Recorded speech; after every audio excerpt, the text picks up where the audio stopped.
your being here and coming out is really encouraging to me for two reasons. The first has to do with diversity.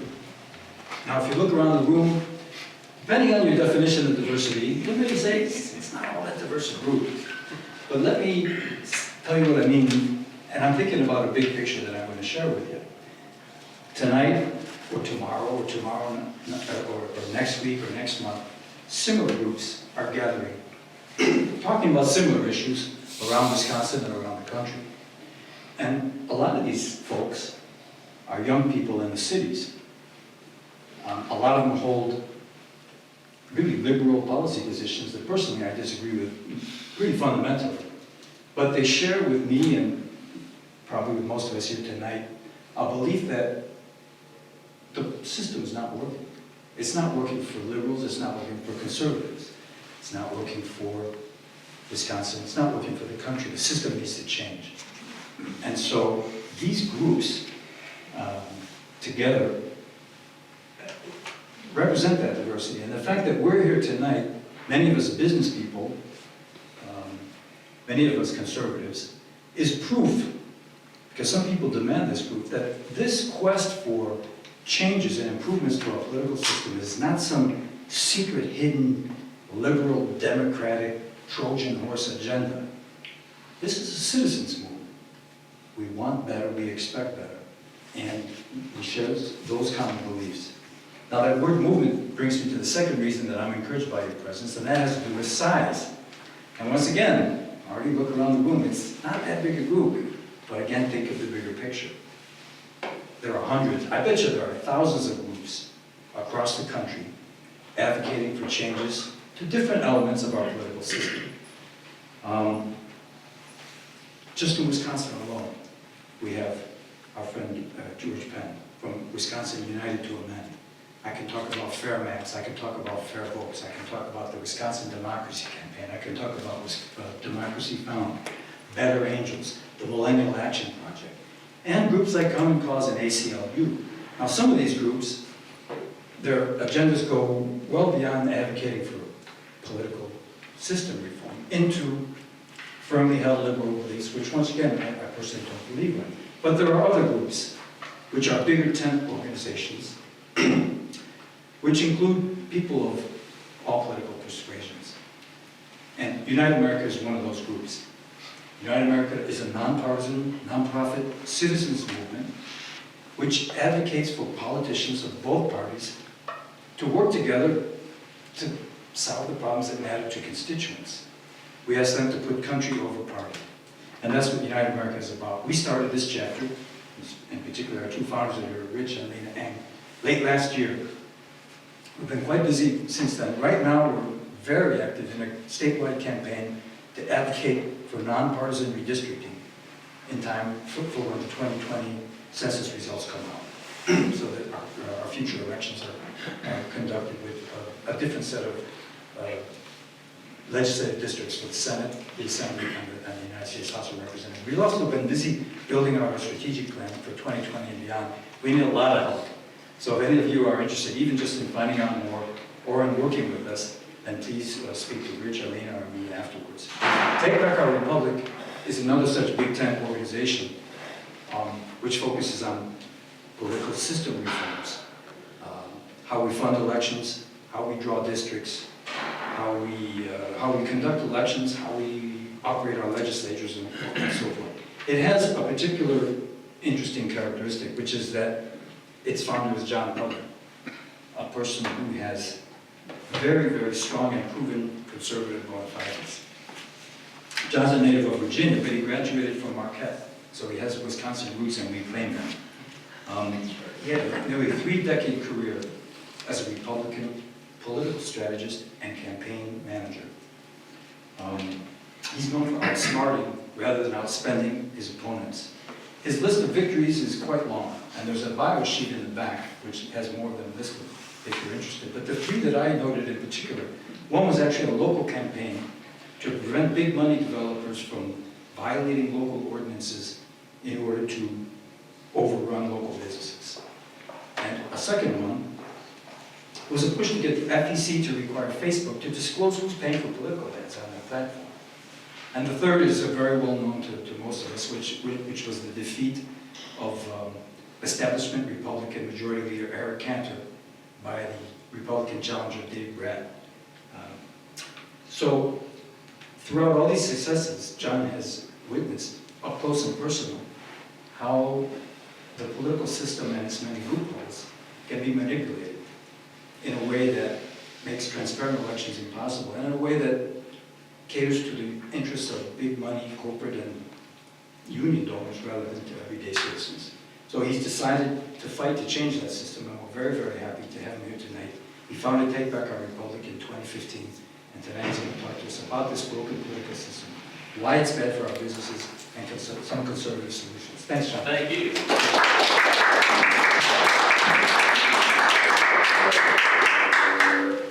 Well, Marty did a great job of kicking this off, but I just want to start with the who are we? A lot of you probably hadn't heard the words Take Back Our Republic before. So I think it's on the next slide. That's the first of four. I'm going to run through who we are, what's the problem, what do we think solutions are, and why it's urgent. So that's the four. So, start with who we are. As was alluded to, some of those people here, you sound like you're on maybe a crossover issue, like conservatives who think money in politics is an issue, and they assume like that means you're really, really moderate, and I'm not.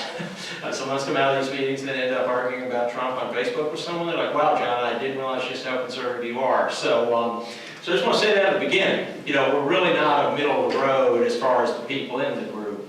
But as far as how we started, I'll go to the next one here. We were all people who left conservative campaigns, I mean, me and the rest of staff, to do this. But the thing I want to stress is, I sometimes get asked, so did you have like a St. Paul moment where you got hit by a lightning bolt and suddenly said, oh, everything I thought Republican politics was wrong, and now no, it's just the opposite. I don't think any view that I had changed on this. I think there's a lot of rank and file that are really upset about pay-for-play politics, etc. So I didn't feel like I changed at all. But just to run through the quick history, while we have someone here who was at Marquette for a national championship, I was there for some very bad basketball teams. But two things we did have, you didn't have, was my first couple years I had Chris Farley. Got to be a little bit of a friend with him. I was quoted in the New York Post after his unfortunate passing, but his humor was a bit over the line sometimes, grabbing someone's head to use as deodorant at a party. But anyway, still a funny guy, very funny guy. And then Scott Walker. Those two didn't overlap, but I did bridge the gap between Chris Farley and Scott Walker. You let him have good basketball. But I went from there, and Scott and I were in Marquette Students for Life, which was actually by far the biggest student organization. I was bigger than the College Republicans, bigger than the Young Democrats, bigger than every other group. That was the big group on campus. And you know, we were hitting Reagan's second term, pretty popular time to be a Republican, so to be a conservative. From there, I just went down to Virginia. I started running campaigns, and we were so outnumbered. My first boss said, John, we want to get up to where we have 1/3 Republicans at some point, so that if we ever elect a Republican governor, we can uphold his veto. Like, that was as far as he went. And I won 13 of 17 races. I did 2 or 3 at a time. We have elections every year in Virginia. And we took over the legislature, which, you know, was neat, a few years. But the key is, we never had any money because we were out of power. Now, at the time, the numbers were so much lower than now, but I learned to run $20,000 campaigns to be $200,000 campaigns. So, you know, you can multiply everything by several now. But out of power, even from the beginning, I'm like, well, so people aren't giving ideologically, they're just giving to whoever can cut a deal for them. You know, I saw that at a very young age. That shaped me. Got into that, well, the Bush 2000 guys kind of discovered that there's a guy winning campaigns without spending any money, so they actually had me moved down to Georgia to run his national faith-based turnout. So I had 16 states, and while certainly that campaign had money, you know, we were doing the church circuit, you know, the directories and how do you reach out and get people who are kind of conservative, vote a lot on values to the polls. And the nice thing about an election that comes down to a few hundred votes in one state is all of us could claim we won it for. I mean, there are thousands of people who say, well, I got you 500 votes, you know, that's why you're president. But it was a good one. But again, I was doing kind of the grassroots part. Went in and stuck around in Georgia, and we took over the Georgia legislature for the first time, and actually became the 50th state to finally elect a Republican governor. Georgia, believe it or not, was beaten by Hawaii. At some point, Hawaii had a Republican governor. We were last. So we actually got a governor and a legislature. So got done with that. Farm Bureau asked me to move to Alabama, and we took over the legislature for the first time in 136 years, first Republican legislature since Reconstruction. So, and then I came back to Virginia to do the race against Cantor, and we won that, was a big upset. At that point, I stopped. I mean, I did 2 more races that year. But I said, people came and said, well, gosh, you kind of had the ultimate big knock, defeating a big guy. He had my quick 5 minutes of fame on Fox News. And people started calling about doing campaigns, being unpresidential. I have to admit, I was intrigued by Walker's old classmate, maybe coming up. I'm glad I did the presidential. That didn't last as long as I would have wanted. But nonetheless, did that. And that's when some people came to me, like Mark McKinnon, who run the TV for George W. Bush, and others, who has a great show on, I guess, Showtime now, Circus, where they follow all the candidates around.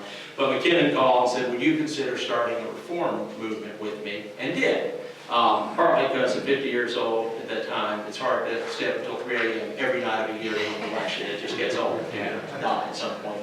So anyway, I just want to say, real conservative. We start to take back our republic. The next one. Next slide here. So who are we? What do we do? Well, this is a quick snapshot. I did have a chance early on to talk to Speaker Ryan Shirley before he was Speaker, actually, early on.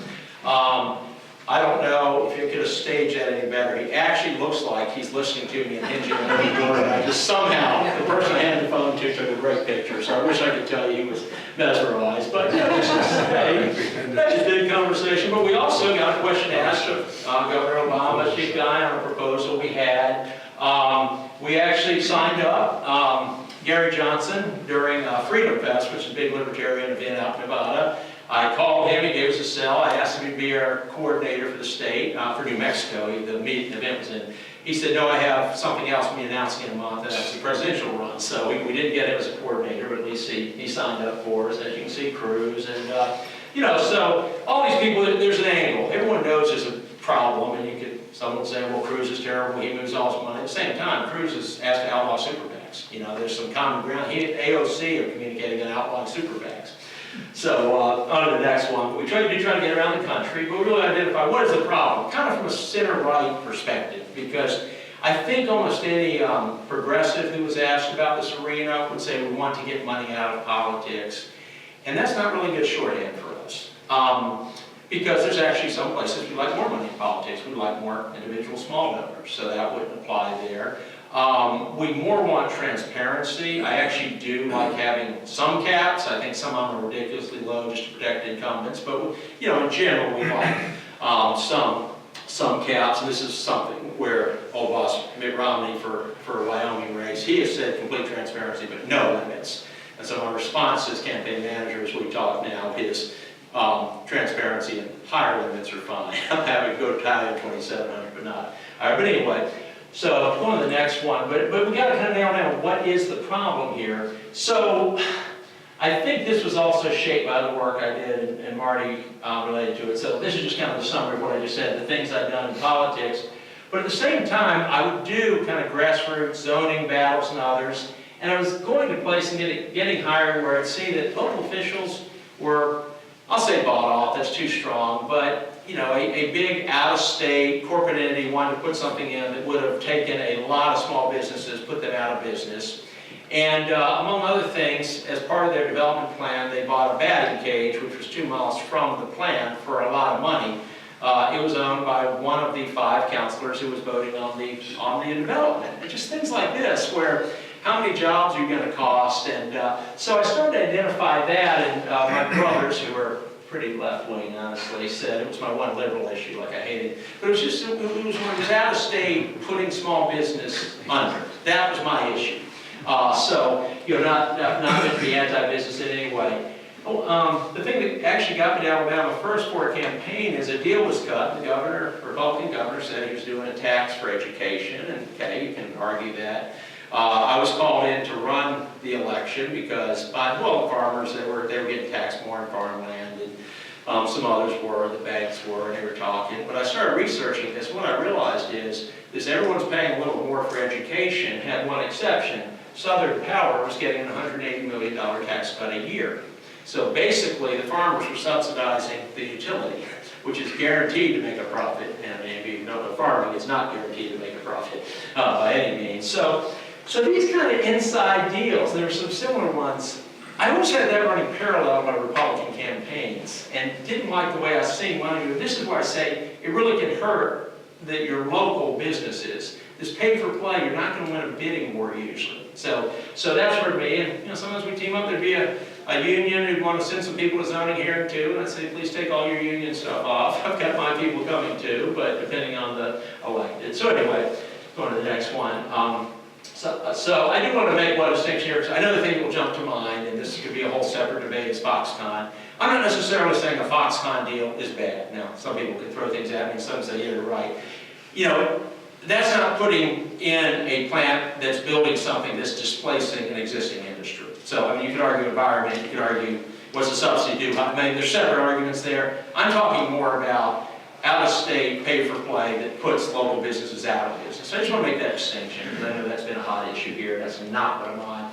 I mean, Walmart's the real and Mitch will say it. That's the one that puts a lot of places under, gets a 5-year tax abatement, and then in the 5 years, when they put the competition out of business, says we now need a permanent abatement. For me, that's not capitalism. You know, that's, and I think I'm a big capitalist, but not in that frame. So anyway, that's what I'm talking about. So next one.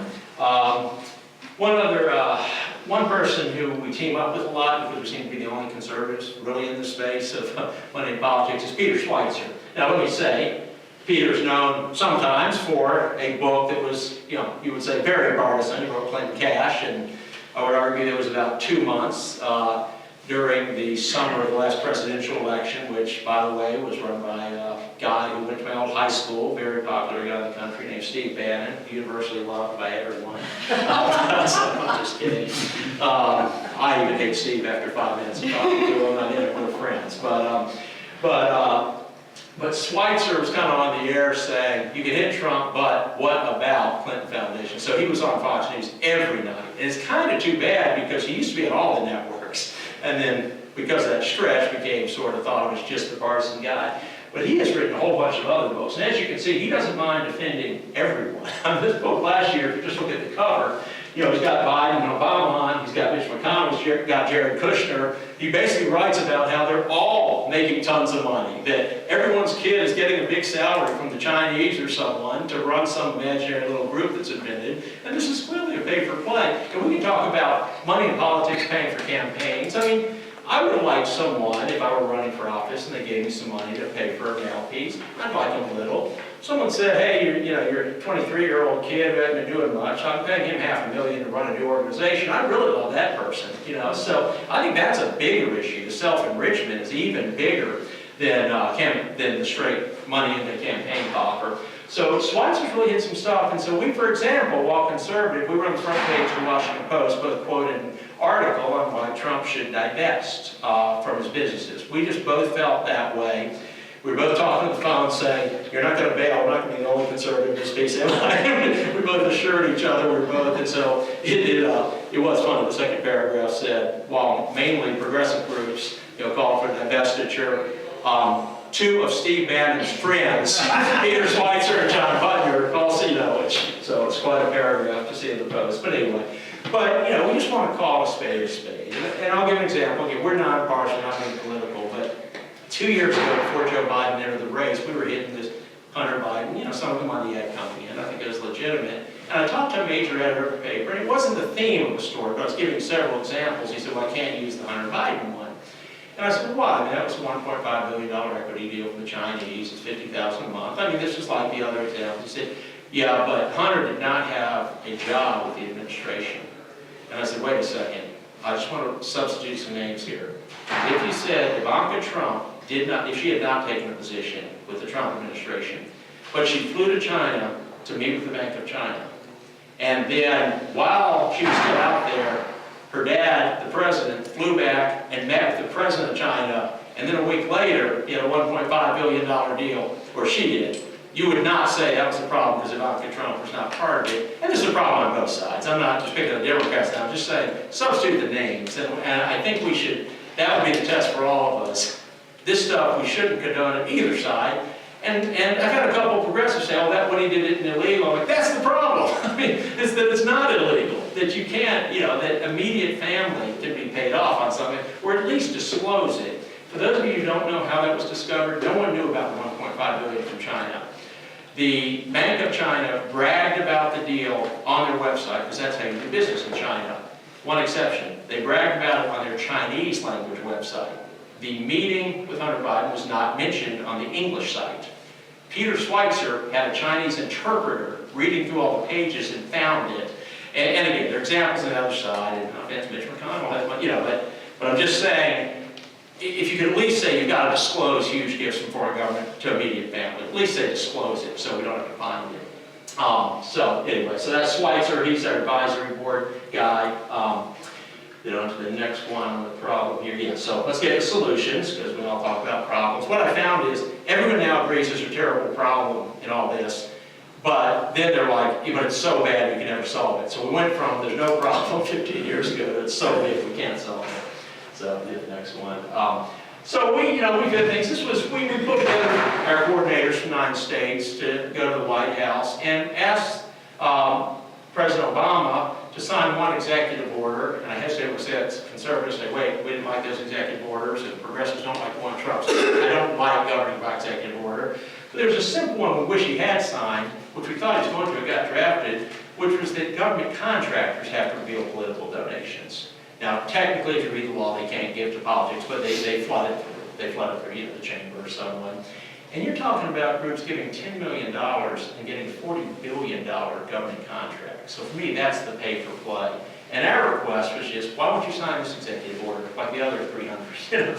And someone stopped that from happening. I think his inclination was right, he never did. Of course, Trump never has now either. So, both of them. But that just seems so obvious to me, because what they're doing is they're trading campaign contributions for your tax dollars. See, that's the issue I see here. It's a transactional way of treating government as a business. And the studies are that your return, you can't get a return. Even in the stock market, it's been good. You can't get the same return per political dollar that you can if what you're doing is bidding on government contracts. It's many-fold. So anyway, so that's one we'd love to see. Next one. We got into Fox News early on, just talking about transparency, which I just like to say voters' right to know.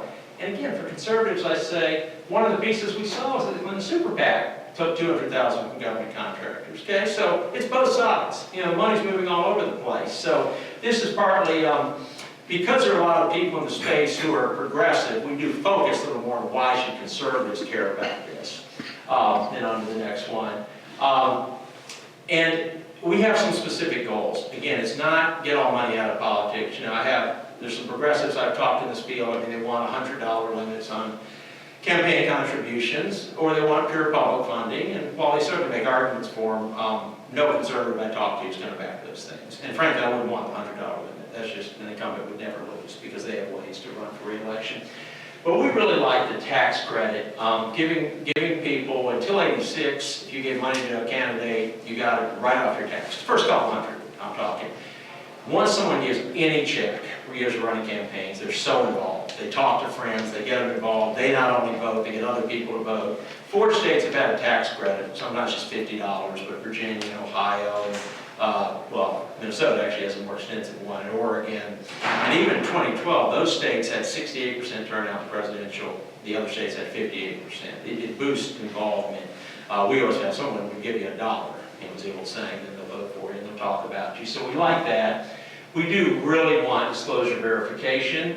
We were hitting that hard. I was getting hit a lot by conservatives on us saying, look, C4 is not getting the IRS terminology, but they don't report, and they're supposed to be able to spend half their money on politics.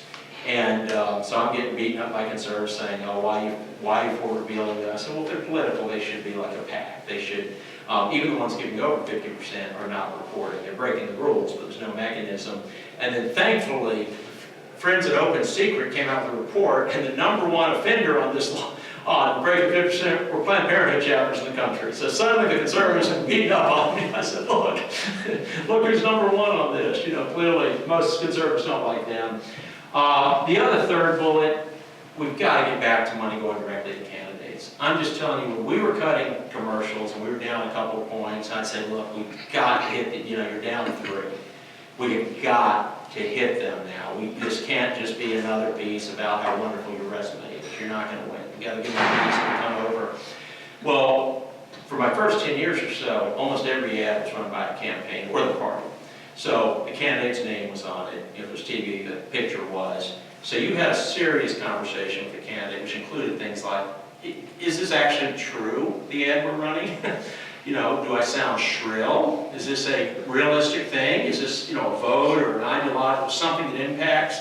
You know, you had those serious conversations and you had to tone down ads or, well, I can't say that. Let me tell you, after Citizens United, sort of the word, once it was all third party, those conversations never happened. You're actually barred from talking to the candidates. You don't care if stuff's factual. You know, if I form people who love Wisconsin, PAC, or tomorrow, or LLC, really, because you don't have to report at all. Yeah, no one's talking to me about whether or not the trash TV commercial I ran is fair or not, viable as anything else. And guess what? I'm holding that group the day after the election is gone. So an LLC reports nothing. I point out, if somebody say we need to stop dark money like super PACs, I tell them, I mean, I don't like super PACs, but that's not even dark money. The LLCs are much worse. That's just setting up a company that has no reporting requirements. That's just very, very detrimental. That's why your ads are so much more negative now than they were just a little while ago. And as I mentioned, just disclose contributions to family members. That would catch, I said, McConnell and others too. It's not just Biden, but you know, that's the one that's been in the news because it's gotten political recently. But just at least tell them so the voter can say, okay, I'm a little concerned that this foreign entity we hate is putting money into the system. So on the next one, we do have one bill too that stops unverified credit card contributions. This is a process that's gotten popular in the last 10 years where you can do a gift card contribution. Back up a second. If you're just going to buy something, forget the contribution for a minute. When you run your credit card, you buy whatever, phone, big mail to me, and you know, if you type your zip code wrong, you'll get that red box. You know, occasionally, oh, made a mistake, retype it. That's the bank doing verification. I want to stress this is not even disclosure. This is them saying, your name matches, looks like a good address, this looks like it really is your card. Now, why do they normally do that? In case I stole your card, so is this really me stealing you? So what's happened the last 10 years is they've gone to banks, campaigns have, and said, do not verify. The banks went crazy over it first, said, well, this is a security, that's okay, we'll take the risk. It doesn't matter. If someone says they didn't give us $50, we'll mail it back. So why would you do that? Well, not because of someone stealing your card. It's because from anywhere in the world, you can order an unlimited number of gift cards. You can run them $100 at a time with fake American names on it, below the disclosure limit.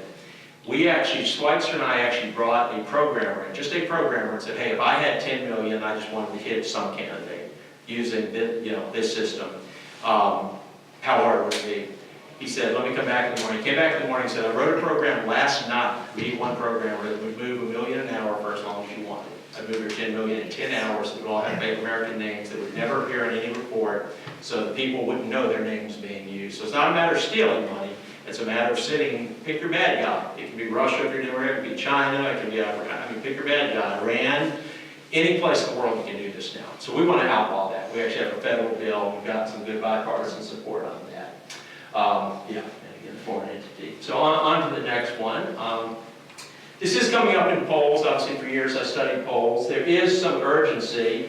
It's interesting, we saw this before the presidential election. Money in politics was starting to kind of hit that top 5. It used to be 19th or 20th. So people are sensing that the system's being gamed. And even though they wouldn't think it was their top issue, it's a way to get to their top issue. And then on the next one, however, I do want to stress something. I have some money in politics people who go in and they really convince themselves that this is the most important top-of-mind issue to voters, and it's not. So don't go in with that assumption. You have to connect some dots here. And I was asked particularly, Lena had asked about, what about someone running in a Republican primary? So I'll do the Republican side, because that's what I did. Just be aware, most races, Midwest, most places, whether or not a candidate's pro-life or not, is the first test. That just connotates so many other things. And I'll give you an example on that. Well, first of all, if you were watching the daily numbers, the day after Clinton and Trump debated third trimester abortion, third debate, my brothers were horrified and called, and I said, look, he just won the upper Midwest. I mean, she cannot survive that. So that's even, you get to some middle voters within a Republican primary, that's just a qualifier. Now, I do always tell people, I give one hint, because then they want to put together a 4-minute speech on their position on abortion, at which point they will lose everyone in the room. I say, the more complicated the issue, the shorter the answer. That's the rule of politics. Look, if you say you're pro-life, say you're pro-life, pro-choice, say you're pro-choice, that's it. By the time you talk to a minute, no one in the room agrees with you, because you've said something that has connotated something. That's a qualifier. The Wyoming example I gave, Romney gave him $20,000 to go to Wyoming. I'd never been to the state, so it's interesting, and be the campaign manager for his 08 convention there. So this was not the general. You can win a Wyoming general pretty easy if you're a Republican. This was him having to beat out some pretty right-wing early candidates after passing gun control in Massachusetts. So thank you. That was a fun one to take on. They hunt very big animals, and you've driven way out 90 and 94 for a couple of days. So that was not popular at the time. But I told them, and they said, we've done polling, and furloughs are the issue. And I said, well, the only issue is people need to know if they believe he's pro-life or not. You know, his Massachusetts governor got and said he wasn't sure. I said, that's what it is. I've been around the whole state. That's what it is. And convinced them to fly in Jim Bob, who's the National Right to Life guy, who's a big backer. We drove around. It was a great trip. We got in the car, did a meeting. He said, great. How long to the next meeting? I said, 350 miles. And he said, oh, I'll catch up with cell phone calls. That won't work. We're in the middle of nowhere. So we hit the four corners of the state. And once they believed, those pro-life groups believed he was pro-life, he took 67%. I mean, we really went out of the water, an unexpected win there. It's still his biggest win in 2 years. And they asked one to another state, like, nope, one thing I learned in politics, quit when you get a big win. You don't need to lose another one. So, but in Iowa, they decided to run on furloughs and kind of a Michael Dukakis, well, Huckabees let furloughs out. And they spent $20 million and got like 20%. They got killed. So that's the credential I understand most races. There are cases, certainly the New York Democrat or Republicans and things who are different, but that's, so for anyone talking about where to run. Second, I mean, you have to generally be that you're more anti-tax than pro-services, you know, but there's more wiggle room there, exactly how far. And then, you know, Second Amendment's big, and I used to, when I did mailers, people would say, oh, well, not everyone knows what Second Amendment is. I said, that's the whole point. No, the gun control people at the time, it just wasn't a word for them. So those are kind of your three. If someone, so if you are talking to someone who said there might be people talking people who might run for office, in a Republican primary, those are the three. You know, they almost might be counter in the Democratic primary. But so on to the next one. Just realize he's not the biggest one. But what you're saying is, I think the word corruption is the biggest one to tie to this. If it's paper-plotting corruption, that's where you start saying, you know, the incredible numbers on how important is this. At least very important, 87%. I don't know the citation. Yeah, that was a game. That's right. And then the next one. This was an interesting, I captured this during one of the Republican debates in 2016, word graphs where the number of people watching the debate, which aren't all Republicans, but Republican, you know, debaters, mainly Republican viewership when you look at the numbers. And campaign finance was only behind Homeland Security and the size of government taxes. I did laugh in looking back when I realized that the other two big ones were Syria and Russia and the Ukraine, and this was during 16. So amazing. But the fact that campaign finance would be ahead of Medicare and Medicaid, all the debates around that, you know, all kinds of other issues here. Campaign finance was that big, it was a word among the Republicans. So it is becoming a top of mind, just not the very top. And so some merge in the next one. We have, I just want to mention, we have looked at a couple other issues. We do like the idea of instant runoff, which progressive generally refer to as ranked choice voting. I think it makes sense to try to get 50%, which is basically what that does. That means if you go into a voting place, you actually can list a second choice and third. There's more than 2 candidates. And then after the first ballot, you don't win 48, you know, you have to be at 50%. So if you win 48 to 28, whatever, then you keep the top 2, and people's second choice and third choice moves over. So it's like having a runoff, which you have in the Dakotas and the South, but they come back 9 weeks later, which costs a lot of money to get to consensus. And one thing I point out here is it also, not only is it, I think, a good way to get consensus, it takes some of the nasty, high-powered money out, because there you're ticking everyone off. They all hate you except the 40% that voted for you. So you run your campaigns completely different. It also gives lower budget candidates more of a chance, because you can more easily finish 3rd or 4th, but be a consensus person. I just mean in mode. I don't even mean like more moderate necessarily, just someone who's talking reasonably and not trashing everyone. But it also stops the spoiler candidate, which is there's a race in Massachusetts I looked at. It was actually a 51% Trump district in Massachusetts, believe it or not. But one of the 3 Republicans should win. And so what the Democrats did is paid a pro-life candidate to run. She got 8%. She got a great state job as soon as the election was over. It was amazing. She was at the victory party hugging the Democrat. My point is, and you can take these examples, Republicans recruiting a Green Party candidate like they tried to do in Montana for Tester. It takes off the silly fake third-party candidates, because I have nothing against good Libertarian, Green Party, want them all to run, but the ones that are fully funded by the other side is pretty common. And when you can get a race by just peeling 8% with a fake candidate, I think that's bad for the country. And then on gerrymandering reform, I really encourage people who say, well, gerrymandering reform, it's all a Democratic thing. Well, first of all, it's all the whoever's out of power thing. In North Carolina, we're working for a gerrymandering reform bill, and at one point several years ago, 70% of all of the legislators had sponsored nonpartisan commissions to redraw districts. Of course, the funny part was all of the Republicans had sponsored it until they took power in 2010, and then all the Democrats saw the light and sponsored after, so not at the same time.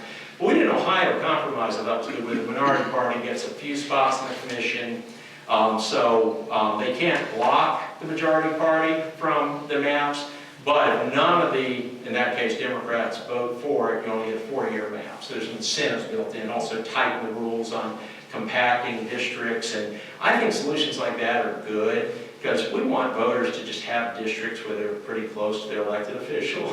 I don't like what Eric Holder's doing. He's just trying to maximize Democrat seats, and honestly, Walker's group's countering doing the opposite now. But our thing is, you just shouldn't live hours from your legislator, And it also makes it very hard to take on an incumbent. This is another incumbent protection, because if you have enough money to cover it, the one looked at in Ohio on this, you had to literally go across the Great Lake for about an hour and a half to get back in your district at the other side. There's no land connecting the two. So just things like that. So we think there's solutions on gerrymandering reform, and I'm guessing if things flip and the Democrats end up, with majorities next year, I'll probably have lots of Republican friends right now, fighting that out. But anyway, I mentioned those are a couple other issues. So anyway, I'm going to stop right there. I know I've gone on a little bit, but that's kind of who we are. Great. So does anyone have questions for John? John, sometimes the best way to really understand someone's position is to take it and to state it. So could you state the position of a Wisconsin Republican legislator who says, this nonpartisan, this money in politics, this is all Democratic stuff? Sure. What is that position that they would make? Yeah, well, I'd say there are 2 aspects to it. One, there are some who really just see the advantage. Let's take the bad Republicans like that first, because there are the good reasons. There's just, we've had the advantage, it's worked our advantage. There's been more money on the right, dark money on the right that's undisclosed, than on the left, so it's been an advantage. Those should be the easiest, because that's flipped now. 2018, there's more money on the left. So that you can counter. I think the legitimate arguments that are advanced, the First Amendment argument is that speech, money is a form of speech, and we protect speech, therefore you can't put limits on it. My problem with that is we put limits on speech. In high school, you know that you can't yell at fire in a crowded theater, unless there is a fire. I always like to add that. You can yell if there's a fire, but so we put limits on things. So the idea that, if a billionaire spends $1 billion, his First Amendment right has been infringed and he can't continue to spend, to me is just absurd. So, but I understand the basic trend, and I've met with Brad Smith, who's kind of the leading proponent of this, former FEC commission chair, we met and talked, and he said, I understand your position completely, I just disagree. I think this is all First Amendment, but so there's the First Amendment argument. I think the stronger argument does have to be addressed as the retribution argument, and we certainly saw it in Wisconsin. They're going to people's homes who contributed, to try to intimidate them, the doxing. So, we have said we'd like, from day one, we said we'd like to couple, ways to discourage, attacking a donor. I'm talking average person here. You can certainly complain about some huge donor who, pay-for-play system, that's legit, but just this kind of shaming of people, I think that's a very legitimate one that needs to be addressed. And we, in the end, say, I believe the voters' right to know is most important, but we would like to couple it with some kind of anti-retribution measures. John, what's your take on polls and the backstory on polls and how a non-politician citizen should be looking at polls? It's a good question. So 2 months out from Trump's election, I sent a piece to all the media saying Trump will lose the popular vote by 3 points, and he will win at least 295 in the Electoral College. I thought the math was completely clear if you just read, and that was reading actual polls. The Washington Post was one of my sources. They wrote a 50-state, a review of all 50 states. They actually polled all 50 and said, oh look, there's a blue wall, we can't win. And I said, you're nuts. You polled when he was down 6 nationally. This will move to 3, just because he had enough money at the end to spend equal and all. And there are a couple, I mean, it won't go to the whole argument. I said, this will move from 6 to 3. When you move every state 3, he wins with 290-some. I didn't have Pennsylvania. It's the only one I thought was still going to fall a little short. So the data is usually good, which you know, as long as you can watch with an eye on why are things a couple points off. And I still remind people the national polls were only 2 points off on Clinton Trump, even at the end. I mean, I did that 2 months out, and I saw it was a move a little. Now, Wisconsin and Michigan polls were off. That was a bigger, there's always a wider margin there. There is a legitimate argument that I've always seen when you make it very embarrassing publicly to support a candidate, that there is a fall off. I saw that first time in Virginia. Doug Walter was running, the first African-American candidate, and there were clearly some people who didn't want to admit they weren't voting for the black guy. I mean, that's the bottom line. And so he won the exit polls 55-45 and barely won the election 50-50. So that was kind of an extreme case where everyone wanted to kind of, I'm enlightened, I know I'm not racist, you know, so they would say they were voting for Walter, and some of them weren't. But you're generally talking a couple of points. So they aren't as far off as people realize. And the other thing to remember is when pollsters get burnt near a couple off, they generally adjust their methodology a little. But the other thing Nate Silver's noted is, it's funny how the polls get really accurate the last 2 weeks. So many polls are for PR a year out because there's no accountability. If you say Clinton's going to win by 10 and she loses, you know, the week before they'll say you're a bad pollster. You say that a year out, and then right before, oh, actually it's only a few. So Nate Silver refers to herding of pollsters. They all suddenly start to get close together at the end. And the internal polls are still very accurate, the ones that aren't meant for publicity, because they're really trying to find it out. So The candidates internal? yeah, the candidates internals are very good still. They're very accurate. I mean, Trump was landing in Minneapolis because they saw that the Republican votes were coming from that side of the state, and he didn't need to land in Milwaukee. People said, why going to Minnesota? He's not going to Minnesota. He's basically going to Wisconsin if the party needs to turn out and vote, because they saw exactly what they needed. So polls are still more accurate than people think they are, but big data is even bigger now. That's the thing. And that's the stuff that Brad Kruskel, Trump's campaign manager, I mean, he's just a genius data guy. He did Jared Kushner's real estate for years. And they just know who to get things to. And these grassroots things are so much more important now than just poll numbers, because it's how many people can you get out. I mean, the poll is just kind of the playing field for your prospective voters, you know. But for example, you say, why is Trump doing these big rallies of 40,000 people? Who cares? Because on average, 41% of the people there are registered, they're geo-fenced, and then they start to register. You know, illegal rally, and you have another 15,000 people that register. So that stuff's just more important now because it's so good. But polling's not as far off. New York Times, they had an excellent one. Their polling is phenomenal. New York Times, I mean, I know some conservative friends hate them. I mean, there's no one who does better, just hard number coverage. And theirs was interesting. Basically, the Trump right now will lose by 1 or 2 points to Biden in 5 of the 6 key ones. So it's a point or 2 from beating Biden, and then he'd beat Warren and Sanders. But in the 6 states, you know, so you just have to go state by state. National stuff's garbage. Your sample is so big out of California and New York that you end up skewed. So you're only looking at swing states. That's what the New York Times did today, and that's what you want to do. And for example, Trump was just ahead of Nevada for the first time. So you just got to look state by state. I'm not saying Trump's winning or not, I'm just saying you get a national poll, even if he's down 8 or something, and if he's losing California 90 to 10, you know, it's just irrelevant. Still losing. Still losing. Yeah, you know. So yeah, look state by state. Thank you. Sure. Yes, sir. Could you tell me a little bit more about the solution, the bipartisan solution in Ohio then? And is this a citizen, nonpartisan grouping that comes together on this? It's not. You do have some non-legislators on it. There still are legislators on it. So I view this as a compromise. So basically what we went to them and did is we said, how about if we come part way here? You have 3 Democrats on your commission, or 3 minority party, but right now Democrats. There are still legislators, but there's some non-legislators too that are picked for it. So it's a board of 11, and so it at least is bipartisan in that a lot of these things are done behind closed doors, in the speaker's office. So when I say bipartisan, I don't mean balanced. It still gives majority party the edge. And what I've gone to some Massachusetts legislators and others, and I said, hey, look, come this far. If you won't go nonpartisan commission, which is citizens, and that's what we did fight for in Michigan.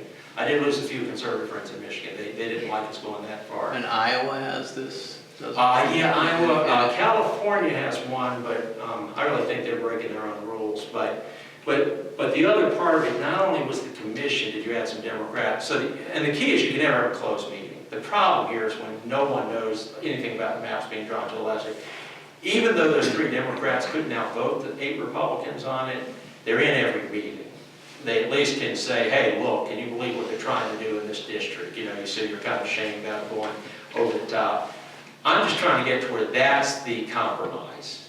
Someone won't go nonpartisan commission or bigger step, at least do that. Which do exist in a few places now, right? No, I was the first one. We did this as a new experiment, Several have nonpartisan now. Michigan was one. Just I guess, it's just for my own edification. So there is indeed, in 1 or 2, if not 3 different states around the United States, commissions, citizen commissions, yes, that do draw up the districts as opposed to leaving it to the legislature. That's correct, okay. yes. Yeah. And Michigan is the most recent addition to that. Okay. They just okay. added it. Okay. That's what we used to have.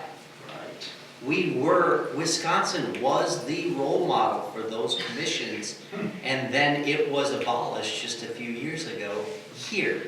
So Wisconsin took a step backwards. When? That was. You're talking about redistricting. You're talking Yes, about, redistricting. Yes. Yes. that's not, they had an elections board and an ethics board. We had a commission to do the maps, didn't we? No, never. The maps- Democrats did what first before the Republicans did it. Exactly.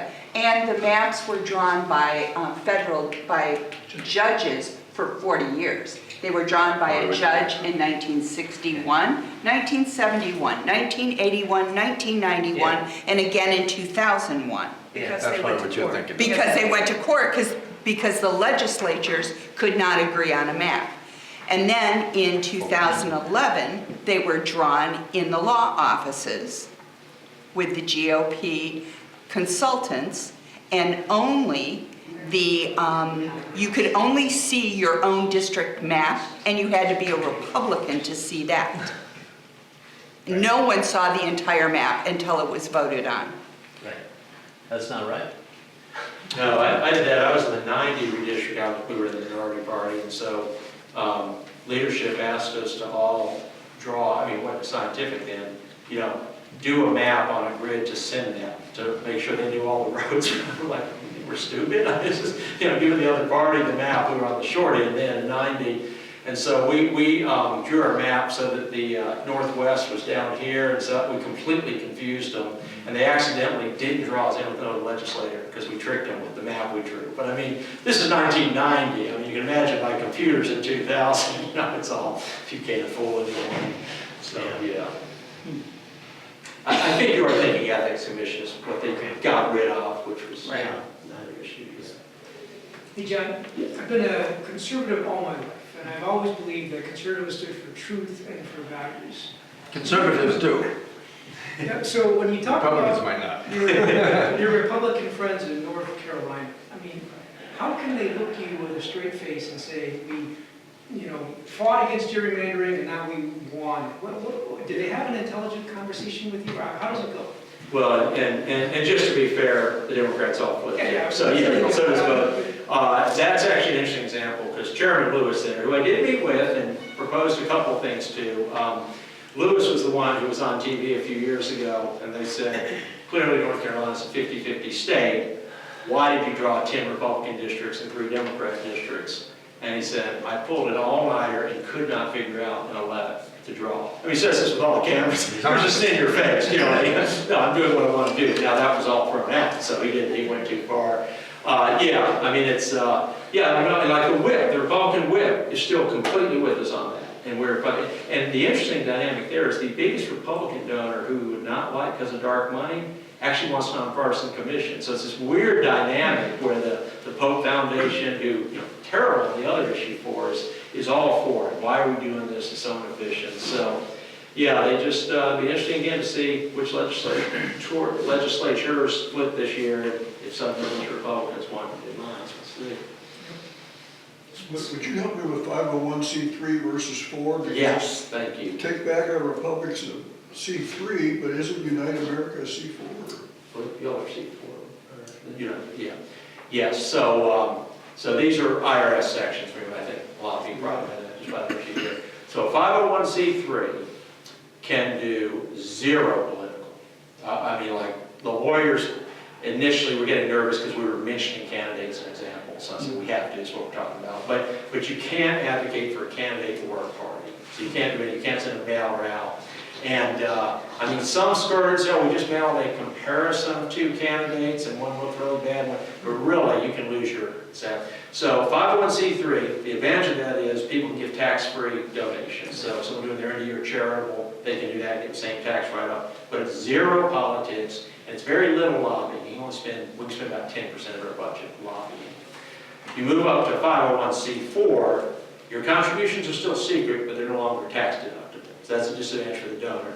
However, C4 can spend half of their money and effort lobbying. I'm sorry, half of it on politics. So you can never say elect, but you can say Senator such and such is a scumbag. You know, send that out. That's politics. You just can't use the magic word elect. And then and they can do unlimited lobbying. So we have a C4. We're lobbying on something in Georgia now, and there are no limits on that.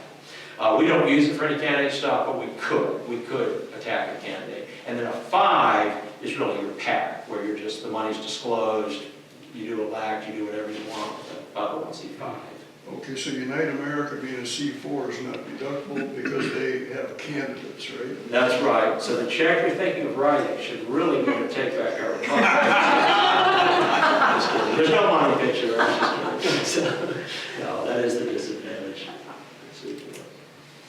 Yeah, John, I still say United America should get the money because the deductible is so high now, people won't get that tax deduction. Yeah, if you're married, unless you're getting $24,000. You're not getting a tax deduction, Yes. so it's irrelevant to the most of the population anymore. Yes. All right, and that's why we're not even either of the other.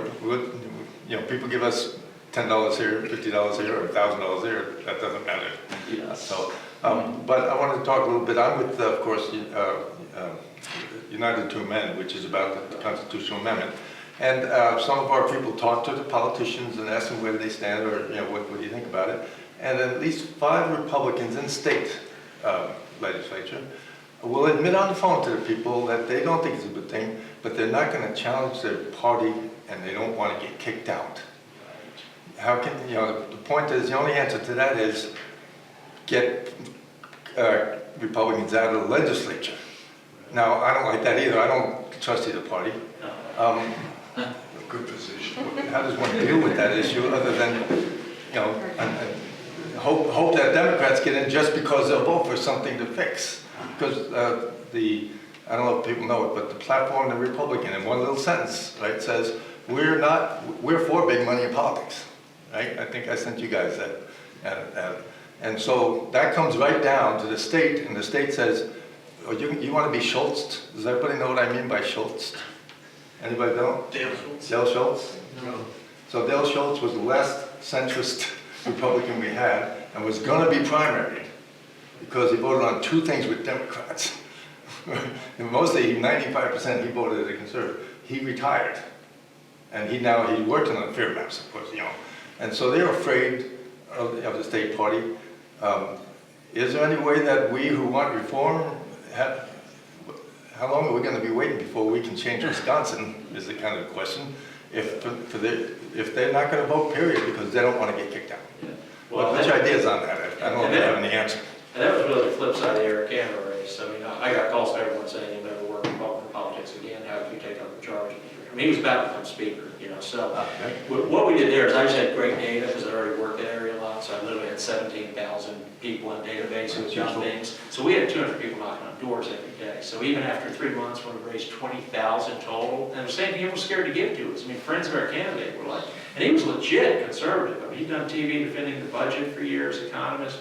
But the problem, and so you see state party, but the problem was when all the money actually came from the very top, because now it's all national through the state party or often through another state committee, and it is such a controlling factor. I mean, both parties will tell you, yeah, your money's gone. There was one in Minnesota who was thinking about signing on the 28th Republican, and when one of our people called him back and said, hey, sir, you're still going to co-sponsor this? That would be like the Republican for a 28th Amendment.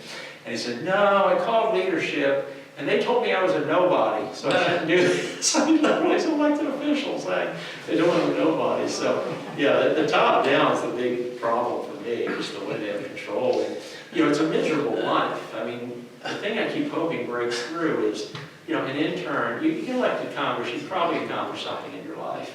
And then your life becomes an intern walking you over to your party place to sit in the barrel and make phone calls all day for money. You know, I mean, it's not a good existence. And part of what have been hinting to some of the Republicans is, you realize how many are retiring? I mean, this was a miserable life. You know, you're losing candidates, and you have a bunch of open seats now that, you know, you're going to lose some of them because, you know, non-incumbent, there's a better chance. So I'm hoping that's breaking. The other interesting thing is some of the people I still know at NRCC, the Congressional Committee, they said the one proposal I like is we just need to put all the groups you give money to under the same rules. So the Super PAC, the LLC, none of this unlimited. Let's go higher than 2,700 straight they can. I don't care. Make it 20,000. I don't care. But make everyone under that same rule because that will get the money back to the candidates. But right now, they have to call all day, raising 2,700 a time, and then Super PAC doesn't like one of these things you're talking about and says, oh, well, I'll put 12 million in here. You know, how are you going to have 2,700 a time? You can't afford that money-wise. So you're right. I'm hoping they'll just be fed up with that, and there's a little rebellion within the caucuses at some point. Well, you're seeing a rebellion in the Democratic caucus now. I mean, the AOC's, love her or hate her, you know, they are challenging leadership on some of this stuff. But she really has no power in the party. But she's got the Twitter power. I mean, I wouldn't rule her as irrelevant. There is that outside, I'm not saying right now she can shift something, but there's at least, you know, it's something. It's a threat to them. AOC is a threat to the Democratic Party? Well, what I'm saying is Pelosi has to address her seriously. You know, she has enough of a constituency. You know, I think a speaker 30 years ago would have never said the word AOC, or the acronym, I guess I'll say. Well, ignore her forever. Because you don't have this huge social media ability to say, what's wrong with Pelosi? Why isn't she for impeachment? You know, she's under pressure there. So I'm just saying, I do think that does equal. And with us, it equalized, because when we had $20,000 and Canada had $5 million, they ran $4 million on broadcast TV. We ran ads for 2 cents a piece here, and we were ahead of the curve. Like in 2014, no one understood that I was going to their phone and not to Fox News. Like they thought we were on Fox News, which made them credible. So just these little things. I tell people, I mean, technology, it can be bad, but there was actually an equalizer. So it does give some power to the insurgent. So maybe AOC is the Greta Thunberg of American Democratic Party. You know, I mean, the point is AOC has no power. What I think what you're saying is that she may rustle enough people up in period against, is that what you're getting at? Not for her district. So what if she's in or out? That doesn't change any party. But if she can be a voice for the challenge to the Democratic Party leadership, or same on the Republican side if we had a pride or whatever. And she's got clones out there, and remember she took out a top power one. So we started getting another 30 AOCs taking out leadership people. Yeah. So I just think there's a threat of power. Maybe that's the best way to put it. There's been nothing else. I think your point segues into something I meant to ask about, which is you were focused on how do we deal with the strength of the party, and we segued the conversation to something which is the social influence of the subject matter, and you hinted at it in some of your slides, and I kind of got lost in my notes as you were going through there. I'm curious as to how, if that social influence, like that AOC, or even Trump himself with the Twitter power, right, which is, we all have evidence over the last 3 years of this rise of that power. How can we drive these issues into that? Because that, if those issues rise up That's what we're and become the top 1 or 2 subject matters, if those are the things that are on the presidential stage and debate, then we can influence that party strength and we can get some of these. So as a guy who's in politics, how do you get those things to rise up? A key subject matter. Yeah. I think like right to life and pro-choice is probably one of the most potent examples of that issue. I mean, not only has it risen to the top, but it has staying power. Right. Both And sides. this stuff we're talking about is honestly just as important as that. Yeah. And I don't know, on either side of that debate, Yeah. you've got to agree that this issue, because this is a threat to our votes mattering. What's the threat to our votes? Gerrymandering and the voting, money, the money.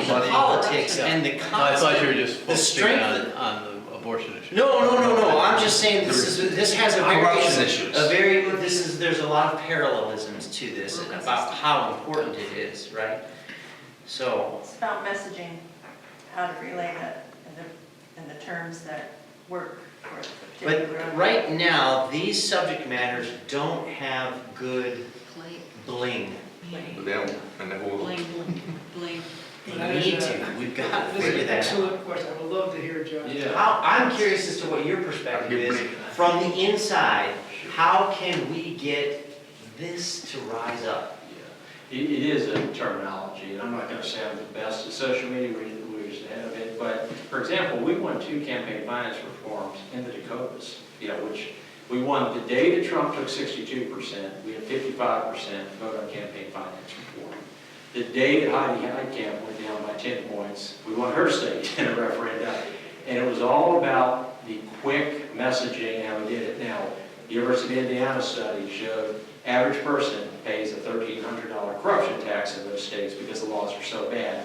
So some figure like that, where we can say this is actually costing you $1,300 a year, it's got to be home. And that's why I don't like just the blanket money out of politics. Then what you get is, they've always been corrupt, they're all corrupt. What does it matter? So it's got to be, it's impacting. You're paying more for roads because of this, And resentment's a good one too. I mean, it's best if you can find some kids at home, but when we hit the commercial on power company was caught, they're getting a $180 million cut, we went from 5 down to 15. That was just traditional TV, but that kind of thing. We have to be mad that someone's getting a deal off this, but particularly if you can link it to why it's hurting them. Why aren't you getting your service? Well, part of why your school's terrible if you get something in. The bureaucracy's big, in a Republican primary, that's always the winning education argument. We want money in the classroom, not the bureaucracy. Okay, but now you're talking about my kids. So it's the same thing here. How are these laws? How's this transactional giving? Meaning we're paying more in taxes. So if you're a conservative, the tax might be the focus. If you're more progressive, it might be my schools stink, my roads stink, whatever it is. Healthcare is awful because the money's being siphoned off at the beginning. But yeah, there's got to be the little. I'm not giving you the soundbite or the tweet length, that you need. I'm trying to give you an idea. It's got to hit home for it to be a relevant issue. Unless someone's just morally outraged by something, it generally's got to hit it at home. I think you were going to ask something. Well, you were focused on the gerrymandering, and I was just wondering if Rich or Lena could tell a little bit to the group about what they've been doing for those people who don't understand what you guys have been out doing, trying to deal with this, and then a couple of the problems that you've found. Yeah, so as many of you know, and John shared, gerrymandering is a big issue here. And we're partnering with lots of different groups. Appreciate Chris and Beverly being here from their organizations, because whether we're conservative or liberal, like Tony said, it affects our vote. We want to choose our politicians, not the other way around. I'm glad we have a conservative like John to be able to speak here. One of the things that we're doing is we have a multi-phase strategy. The first phase of this strategy is how can we motivate and work with all 72 counties in the state to either pass resolutions or referendums that say we want some form of nonpartisan redistricting. So again, a lot of great work by Chris and Beverly with creating toolkits. We have a common language that we're working across groups to say this is the referendum that we want to pass. We have passed 48 counties so far. Again, the broader group working together. We have 26 counties in play right now that we're trying to get. We're, next to Bill, we have a date with Ozaukee County, very strong conservative county, December 4th, talking to their executive committee. So these are things that we're trying to do before January so we can put it on the April ballot. Can you describe what the colors mean? Yeah, so The dark purple? So there's three different colors. I can't read it, but The dark purple stands for counties that have passed advisory referendums. The light purple are counties that have passed resolutions. Resolutions are voted on by the county board. So each one of those counties have approximately between 20 and 20, let's say 30 county board supervisors. Right. So that means in that county, upwardly of 25 to 30 individuals voted and said, we agree that we need a nonpartisan commission or we need to make changes to it.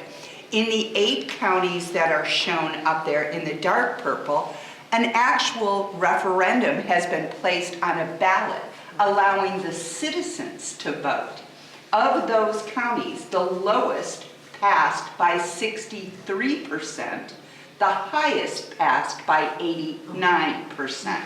Now, there are counties, if anyone here is from Milwaukee County or lives in Milwaukee County, this Thursday morning at 9 o'clock, the County Board of Supervisors Intergovernmental Relations Committee will be having a discussion on including an advisory referendum to be included on the April 7th ballot of 2020 to allow the citizens of Milwaukee County to place their vote on this.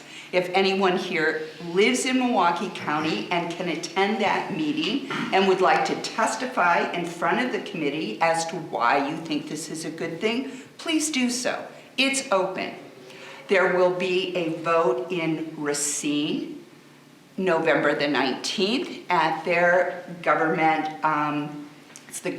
some government committee, and then it will go on to the full board. And there is already a vote that will be taken in Ozaukee. I've been working with 5 Ozaukee County supervisors, and that vote will be coming up in December.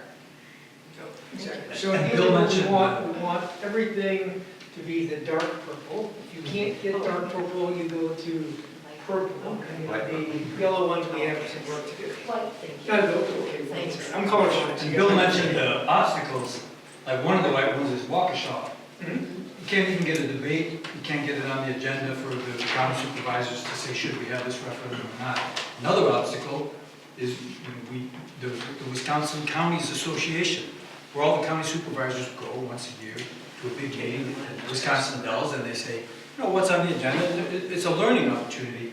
They have a marketplace where vendors go. So we said, we'll sign up for a table and we'll go there and we'll have materials and we'll talk to people. But they found out who voted they on are, and they uninvited us. They said, no, Yeah, here's your check the back. hypocritical thing was that they, as an organization, had voted in favor of nonpartisan redistricting. They have So voted that's on why it. you were unhappy with it. Yeah, that's a question. But what does this do on the political establishment?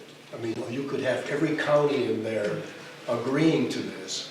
How does that transfer over to the people who are running for office or are in office? Well, unfortunately, in the state of Wisconsin, we cannot have a citizen-run referendum. It has to be, all we can do is use this for the media. We can use this to say to candidates, your county voted on this. Why are you, the candidate, or you, the incumbent, not supporting what your citizens are saying? That's what we can use it for. Unfortunately, our hands are tied by our own state constitution, which didn't allow the citizens to bring forth a binding referendum on anything. But it works, it has an important impact. This nonpartisan redistricting bill that's before the legislature, it's already been introduced in prior legislatures, but not a single Republican co-sponsor. It started out this time with 3. One of the counties that passed a referendum was 77%. The representative of that county said, well, I better get on board. So now it's up to 4. No, it's at at 5. 5th. It's at So 5. I was just going to say it's up to 5. Thank you. So That's the answer to your question. There's only so long that we hope that the legislature can resist. Yeah, so Chris and Marty are correct, and that's why this is only phase one of a multi-phase strategy. In and of itself, a referendum here, these are advisory, they're non-binding. So we have to couple it with two other things that there's multiple things that the groups are trying to do together to work this, right? So this puts pressure. So Lauren Oldenburg was that fourth person that, Representative Lauren Oldenburg was the fourth person that Marty mentioned, who changed his mind as a Republican that said, my people in my district, after they pass this referendum, I need to represent them. That's what I'm elected to do. Right, so that's that. It puts pressure. Number two that we're trying to do, like United America is a 501c4, we can get involved in elections. We want to take that data as we pass more resolutions or referendums and say we want to support candidates who want nonpartisan redistricting, who want fair maps. So getting behind that, giving them some support to run helps, and then taking that information and making this an issue in the general all the way in November would be kind of the third phase of our strategy.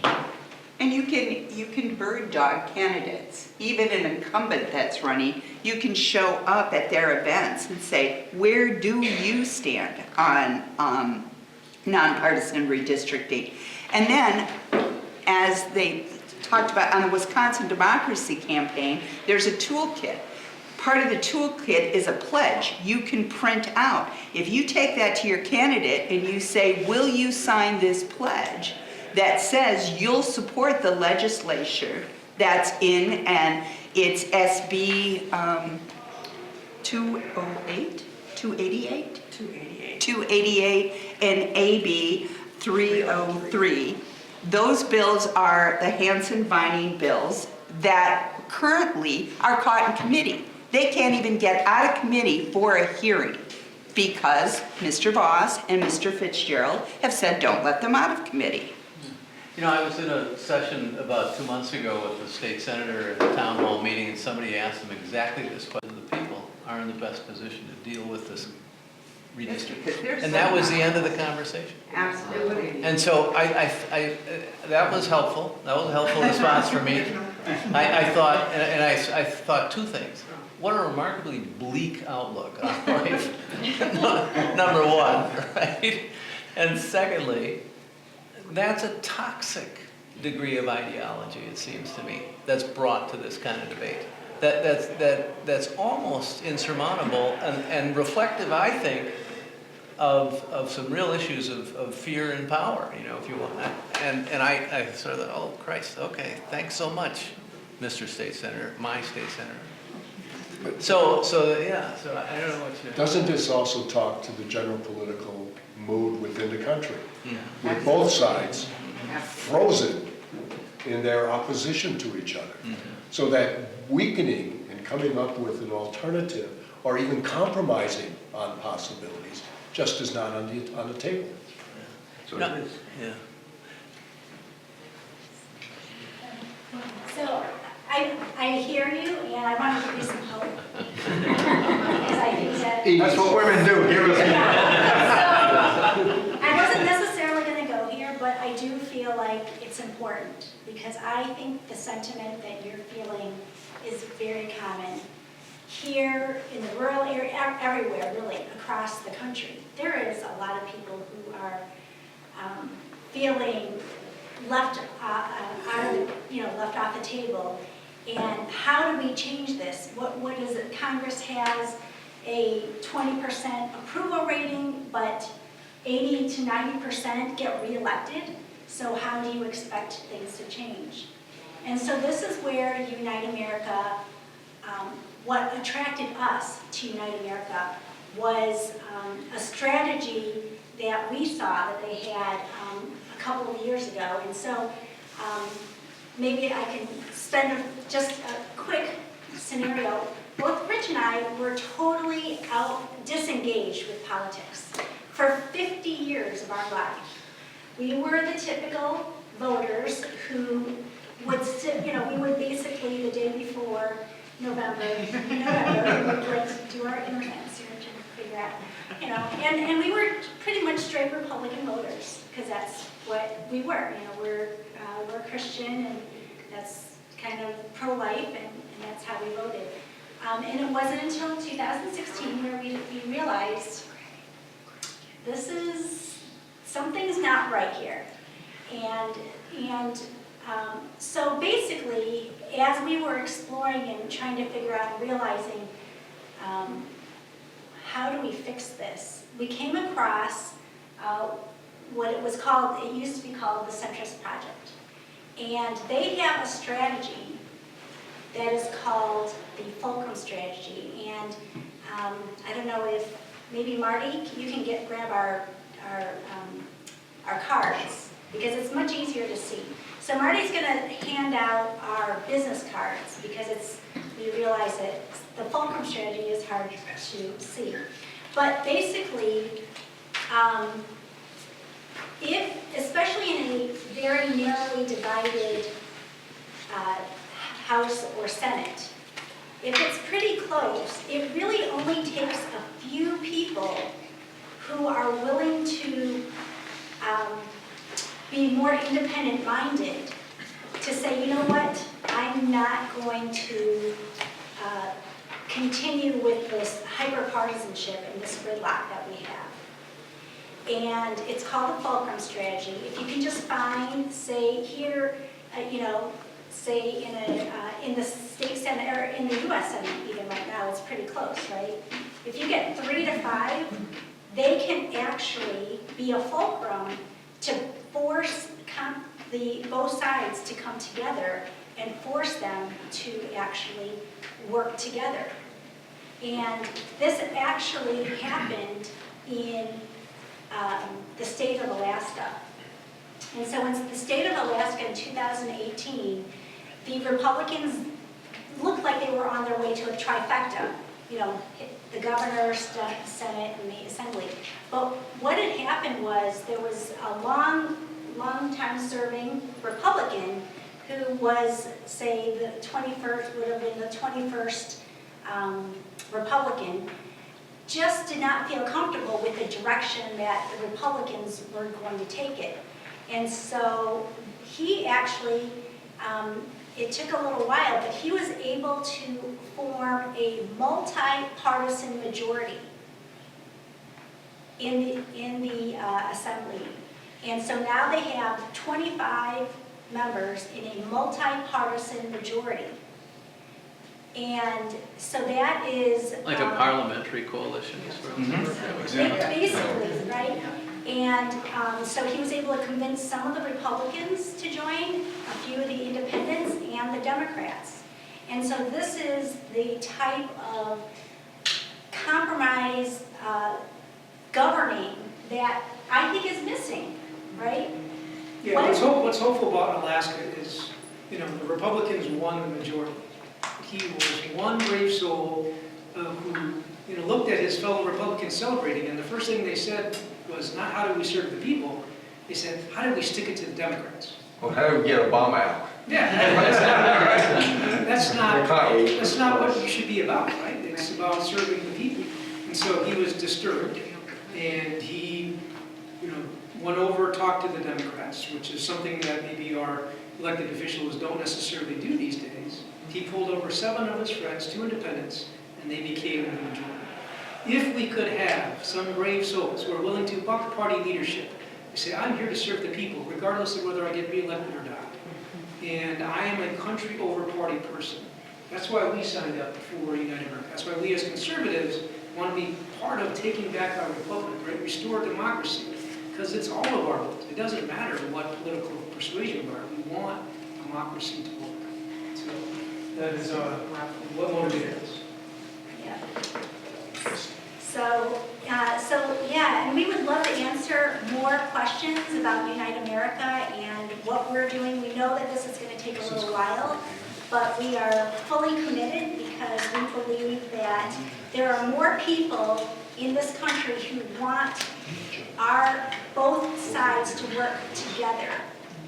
And so we just need to basically build that grassroots and in order to get that going. I don't know, Marty, if you have a few things you want to close? I think, thanks again to everyone for coming. Thanks to